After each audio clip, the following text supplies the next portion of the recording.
In recent years, there's been a growing conversation about the history of slavery in Britain, especially on social media.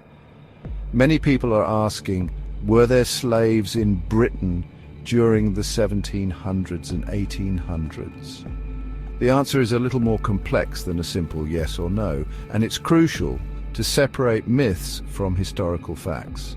For many, the image of slavery is inextricably tied to plantation economies in the Americas or the Caribbean. Yet the transatlantic slave trade and the system of slavery did not only exist across the ocean. Britain, though not home to large-scale plantations, was deeply connected to slavery, both as the primary driver of the transatlantic slave trade and through the existence of enslaved people on British soil. Let's explore the reality of slavery in Britain, looking at the legal, social, and personal histories that shaped this dark chapter of British history.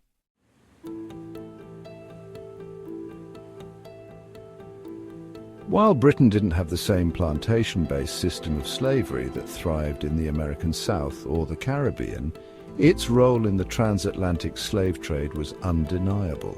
For centuries, British ships were central to transporting enslaved Africans across the Atlantic, where they were sold to work on sugar, tobacco, and cotton plantations. From 1701 to 1807, British slave traders were responsible for transporting around 3.1 million Africans to the Americas and the Caribbean. The profits from this trade were used to fund Britain's economic growth, building its wealth and influence on the global stage.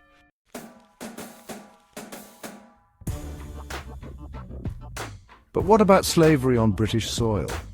Did Britain itself have enslaved people? The answer is yes. Although the nature of slavery in Britain was far more nuanced and often not as visible as in other parts of the empire. In the 17th and 18th centuries, British citizens who participated in the transatlantic slave trade sometimes brought enslaved individuals with them to Britain. These individuals were often held in a legal grey area. English common law did not explicitly recognize slavery, but it did not necessarily outlaw it either. Slavery had no clear legal status, and the courts often allowed enslavers to maintain ownership of enslaved individuals brought to Britain. Enslaved people in Britain were often domestic servants, but they also worked in various roles, including as sailors or labourers for the British elite. The lives of enslaved people in Britain were complex, and while they didn't experience the same extreme conditions as slaves in the colonies, they faced deep social and legal inequality.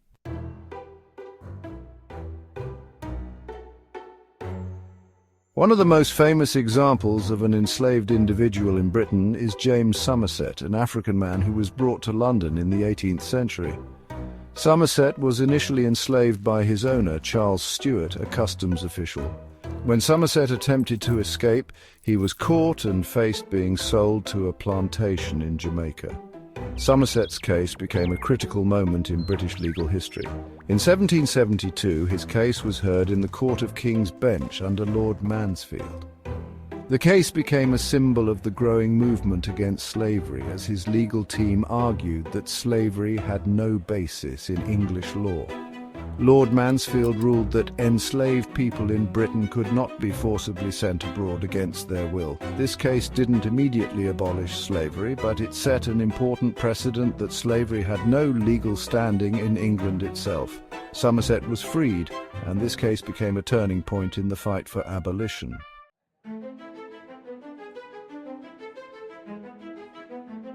Another notable figure in the history of slavery in Britain is Dido Bell, the daughter of an enslaved African woman and a British naval officer, Sir John Lindsay. Dido Bell was raised in the household of her great-uncle, Lord Mansfield, the same Chief Justice who ruled in the Somerset case. Although Dido Bell was not enslaved, her story illustrates the complex intersections of race, class, and privilege in Britain at the time. As a mixed-race woman, Dido Bell occupied a precarious position in British society. She lived in the Mansfield household, where she was treated as part of the family, but her race meant that she was still viewed through the lens of racial hierarchies.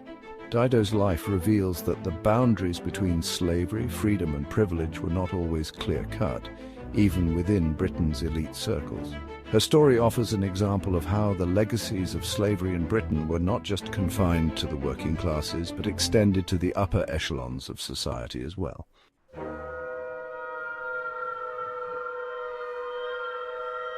In addition to individuals like Somerset and Bell, many other enslaved Africans and Caribbean people lived in Britain during the 18th and early 19th centuries. They were often brought to Britain as servants, or they might have been brought along by British soldiers or traders.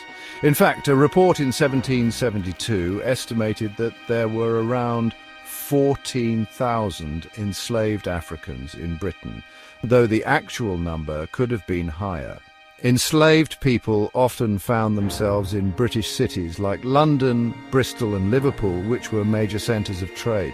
These cities were not just hubs for goods, they were also linked to the infrastructure that supported slavery, from banks financing the slave trade to ports facilitating the transportation of enslaved individuals. In the case of many enslaved people, their lives were hidden from public view. Domestic slavery, which existed in the homes of the wealthy, was often cloaked in secrecy. While not as visible as the large-scale slavery of the colonies, slavery in Britain nonetheless played a part in the economy, society and culture of the time.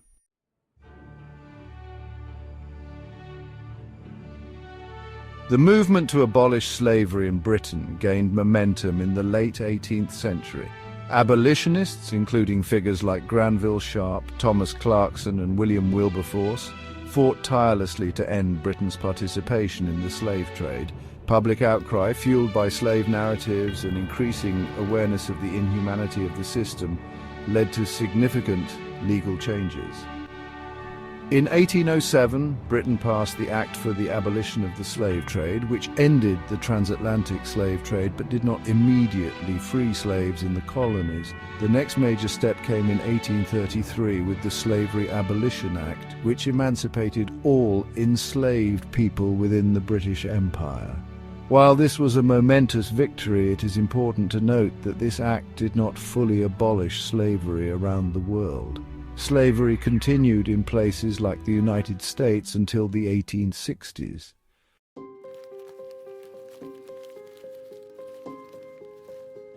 Even after the abolition of slavery, Britain's historical relationship with slavery did not vanish. The wealth generated by slavery helped finance Britain's Industrial Revolution. Many of Britain's wealthiest families owed their fortunes to the profits derived from plantations in the Caribbean and the labour of enslaved people. In fact, after abolition, Britain's government paid over £20 million, a staggering sum at the time, in compensation to slave owners who lost their property. It wasn't until the 21st century that the British government began to reckon with this legacy, through initiatives like the Slave Trade Reparation Campaign, and efforts to increase public awareness of Britain's role in the slave trade.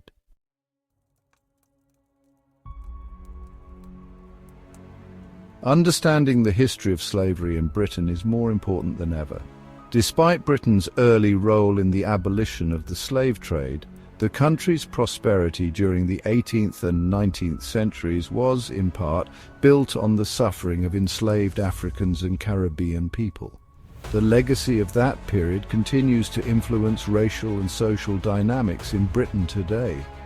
The movement for racial equality in Britain is deeply linked to the history of slavery, colonialism, and its after-effects. As British society becomes more diverse, acknowledging this uncomfortable history is essential for healing and reconciliation.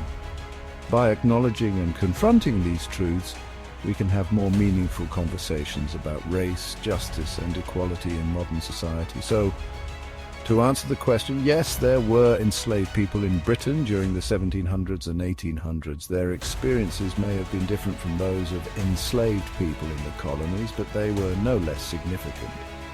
Britain's legal ambiguity on slavery, the stories of individuals like James Somerset and Dido Bell, and the widespread connection to the transatlantic slave trade all highlight how slavery was an integral part of British history.